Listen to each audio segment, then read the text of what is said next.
uimara wa Almasry ni upi, mapungufu ya Simba ni yapi kwa michezo iliyopita, uimara wa Simba ni upi kwa michezo iliyopita, alafu anampa mwalimu. Mwalimu akishapewa ripoti hiyo anaishusha kwa wachezaji, alafu anawaambia wachezaji, jamani, nilichogundua ni 1 2 3, kwa hiyo tufanyie kazi 1 2 3. Alafu baada ya hapo watu wanaingia uwanjani, wanaenda kufanya kazi. Kama plan itakwenda kama ambavyo mwalimu alitarajia, kama wachezaji watajitoa kama ambavyo mwalimu alitarajia, basi mambo yanakuwa mazuri. Hizi ni aina ya mechi ambazo tunacheza home and away. Fadlu Davis aingie kwa siri gani ili kuweza kuzicheza hizo mechi? Home and away ni mechi ambazo zinahitaji heshima sana. Ni tofauti na ligi ambayo ina mechi labda 30. Unaweza ukafungwa mechi hii, unaweza ukafungwa mechi nyingine, mechi inayofuata ukashinda. Unaona bwana, ukaclear zile mechi ambazo umefunga. Lakini mechi hizi, na hasa katika hatua hizi za mtoano, ni mechi ambazo zinahitaji heshima sana. Heshima maana yangu nini? Heshima maana yangu sio kocha Fadlu Davis au sio kapteni wa Simba Shabalala kukutana na kocha wa Almasry na kumwambia shikamoo mwalimu. Simaanishi heshima hiyo. Na maanisha heshima ya mchezo, heshima ya kiufundi.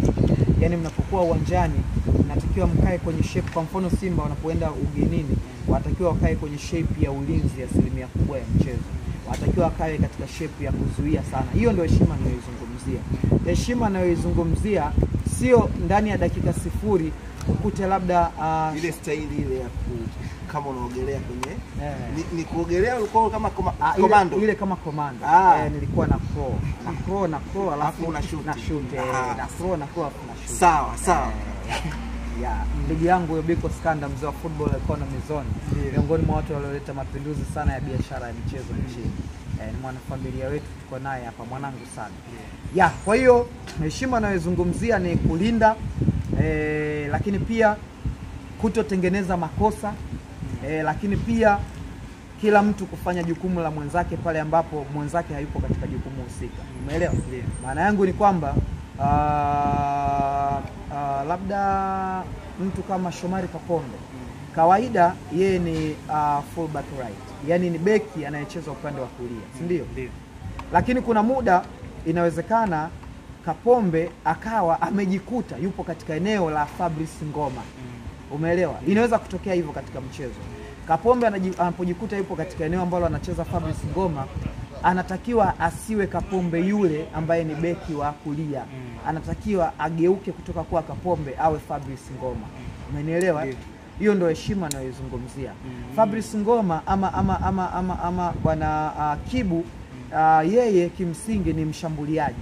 Lakini kuna muda katika mpira unaweza ukatokea akajikuta yeye yupo katika position ambayo anatakiwa kusimama, labda bwana Awadhi.